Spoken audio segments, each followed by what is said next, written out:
Halo, selamat datang dalam video kami. Dalam video ini, kami akan mengulas sedikit mengenai masalah kasus kesehatan penyakit tidak menular yang cukup tinggi terjadi di Indonesia, yaitu stunting. Saya Andera bersama keempat rekan saya, Dia, Ratu, Merlinda, dan Sandri telah merangkum sedikit informasi terkait masalah stunting ini. Selamat menyaksikan. Pengertian dari stunting adalah keadaan di mana tinggi badan berdasarkan umur rendah atau keadaan di mana tubuh anak lebih pendek dibandingkan dengan anak-anak lain seusianya. Stunting dapat didiagnosis melalui indeks antropometrik tinggi badan menurut umur yang mencerminkan pertumbuhan linier yang dicapai pada pra dan pasca persalinan dengan indikasi kekurangan gizi jangka panjang. Selanjutnya ada klasifikasi status gizi stunting.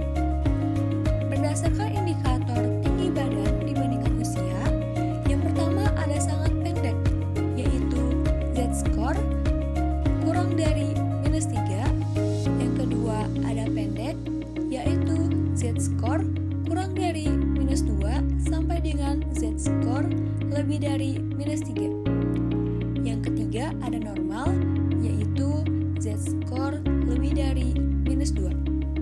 Selanjutnya dari klasifikasi status gizi stunting berdasarkan indikator tinggi badan dibandingkan usia dan berat badan dibandingkan tinggi badan.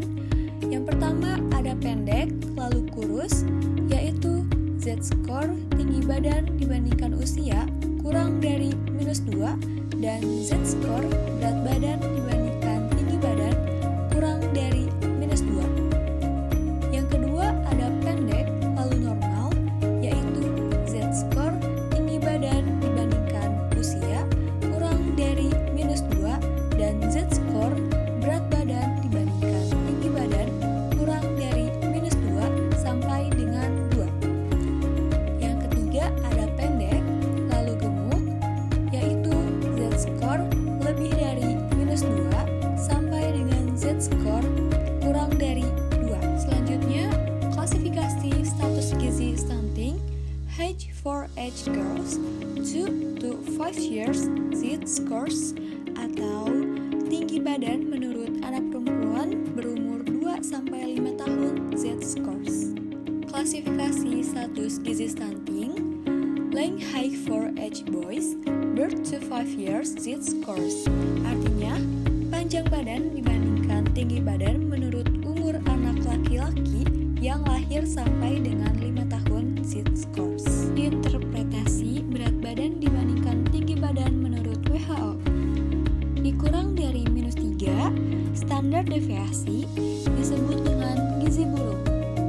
Di antara kurang dari -2 standar deviasi sampai -3 standar deviasi disebut dengan gizi kurang.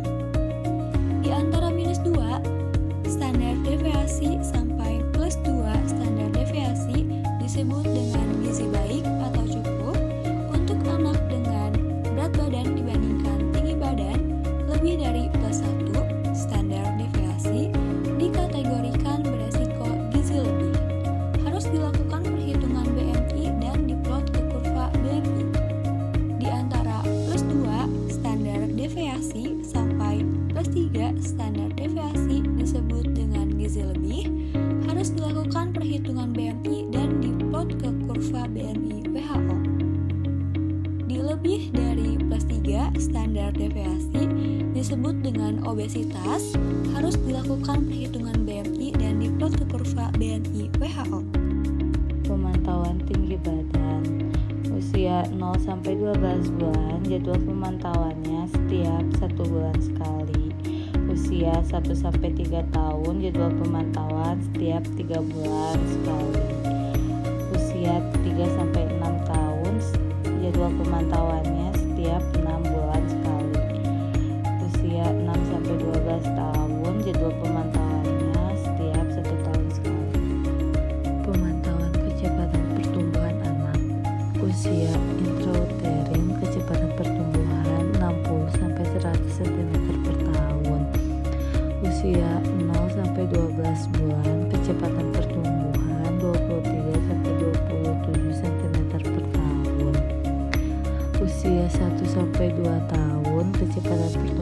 10-14 cm per tahun.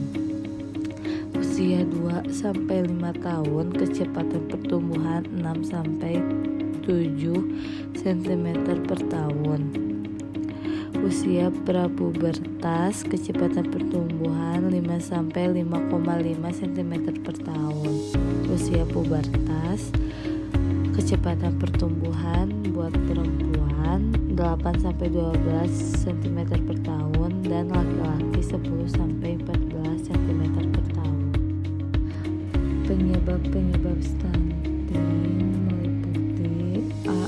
Asupan kalori yang tidak kuat, B. Faktor sosioekonomi atau kemiskinan, C. Pendidikan dan pengetahuan yang rendah mengenai praktik pemberian makan untuk bayi dan balita, D. Peranan protein hewani dalam MPASI, E. Penelantaran, F. Pengaruh budaya, G. Ketersediaan bahan makanan setempat, H.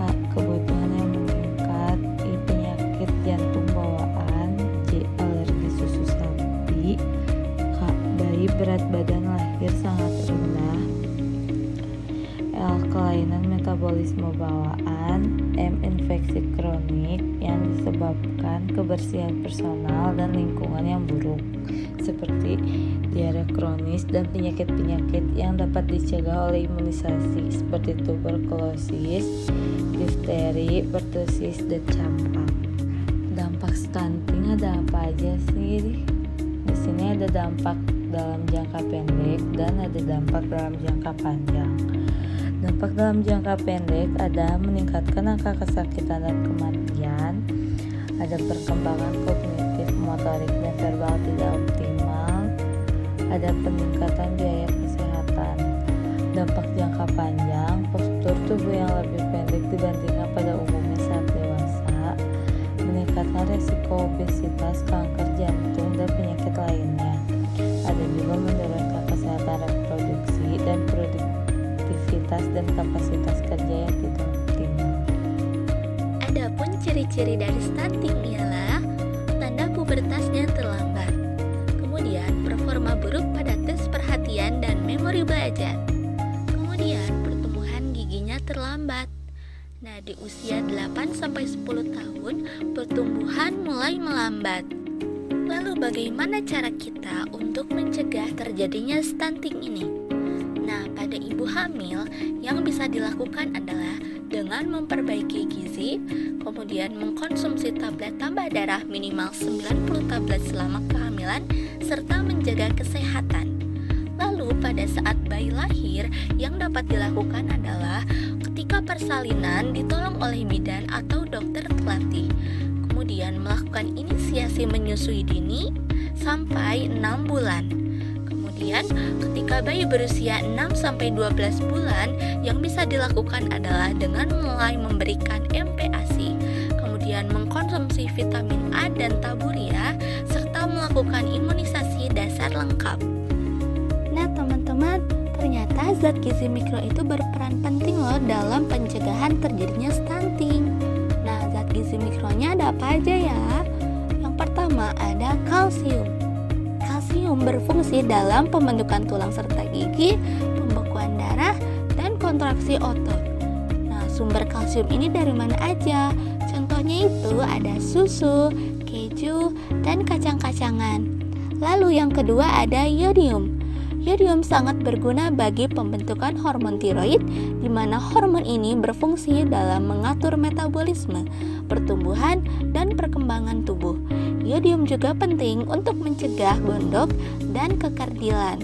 Nah, sumber yodium ini dari mana aja? Sumbernya dari ikan laut, udang, ataupun kerang. Yang ketiga ada zinc. Zinc berfungsi dalam metabolisme tulang, penyembuhan luka, fungsi kekebalan, dan pengembangan fungsi reproduksi pada laki-laki. Bahan makanan sumber zinc ini diantaranya ada hati, kerang, telur, dan kacang-kacangan. Selanjutnya ada zat besi. Zat besi berfungsi dalam sistem kekebalan tubuh, pertumbuhan otak, dan metabolisme energi. Sumber dari zat besi ini antara lain ada hati, telur, ikan, kacang kacang-kacangan, sayuran hijau, dan buah-buahan. Nah, yang terakhir ada asam folat. Asam folat terutama berfungsi pada periode pembelahan dan pertumbuhan sel, memproduksi sel darah merah, dan mencegah terjadinya anemia. Sumber asam folat ini antara lain ada bayam, lobak, kacang-kacangan, serealia, dan sayur-sayuran. Lalu bagaimana sih tipsnya apabila ada anggota keluarga kita atau anak kita yang sudah terlanjur terkena stunting? Tips yang pertama yang bisa kita lakukan adalah konsultasi dengan ahli gizi. Jika anak telah terlanjur terkena stunting, hal pertama yang bisa kita lakukan sebagai orang tua adalah dengan melakukan konsultasi dengan ahli gizi. Apa sih pentingnya melakukan konsultasi ini? Ketahuilah teman-teman, penanganan stunting perlu adanya kolaborasi antara ahli gizi dan orang tua. Di samping penanganan stunting yang membutuhkan waktu yang sangat lama, bukan hanya 1 atau 2 bulan, lalu selesai begitu saja. Nah, dengan melakukan konsultasi ke ahli gizi, orang tua bisa mengetahui apa yang harus dilakukan untuk menangani stunting yang dialami anaknya. Konsultasi ini perlu dilakukan secara berkala karena penanganan stunting membutuhkan waktu yang tidak sebentar. Tips yang kedua ialah memenuhi kebutuhan nutrisi yang seimbang. Apabila anak terlanjur terkena stunting dan masih berada pada usia di bawah 5 tahun, maka orang tua dapat memberikan nutrisi yang tepat guna untuk mencegah terjadinya stunting kronis di kemudian hari. Pemberian ASI eksklusif selama 6 bulan pertama pada bayi juga berkontribusi dalam perbaikan gizi bayi. Pastikan anak mendapatkan ASI eksklusif serta MPASI yang adekuat sehingga stunting dapat ditangani dengan cepat. Penanganan stunting sejak usia di bawah 2 tahun atau 5 tahun terbukti lebih efektif jika dibandingkan dengan usia di atas itu. Pemberian nutrisi yang seimbang sebagai cara mengobati anak stunting harus terus dilakukan hingga anak lolos dari kondisi stunting. Tips yang ketiga ialah pemberian makanan yang kaya protein. Dari hasil penelitian gizi, diketahui bahwa stunting pada anak usia dini berhubungan dengan rendahnya asupan makanan yang berasal dari protein hewani.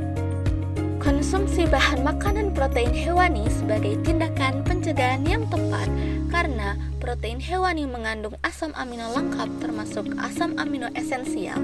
Selain itu, protein hewani mengandung mineral yang diperlukan untuk pertumbuhan seperti zinc dan zat besi serta mineral lainnya yang memiliki bioavailabilitas dan daya serap yang baik. Tips keempat, stimulasi kognitif. Kondisi stunting tidak hanya terlihat dari keterlambatan pertumbuhan saja. Stunting anak akan berdampak pada aspek fisik, kognitif, serta psikomotoriknya. Jika anak terlanjur terkena stunting, maka selain perbaikan asupan nutrisi, anak juga membutuhkan stimulasi tumbuh kembang. Stimulasi kognitif pada kondisi stunting yang dialami oleh anak di bawah umur 2 tahun ternyata lebih mudah kembali pada fungsi semula dibandingkan stimulasi yang diberikan pada anak di atas usia tersebut. Pemberian stimulasi kognitif ini berupa interaksi positif, permainan dan pembelajaran sesuai usia anak akan membantu mengembangkan dan mengembalikan fungsi kognitif anak dengan baik. Tips selanjutnya ialah dengan melakukan pemeriksaan rutin dengan memantau pertumbuhan dan pemeriksaan fisik. Pemberian asupan gizi seimbang dan pemantauan pertumbuhan anak merupakan cara mengatasi stunting. Melalui posyandu secara teratur, anak harus ditimbang berat badannya minimal 1 bulan sekali dan mengukur tinggi badan setiap 3-6 bulan sekali.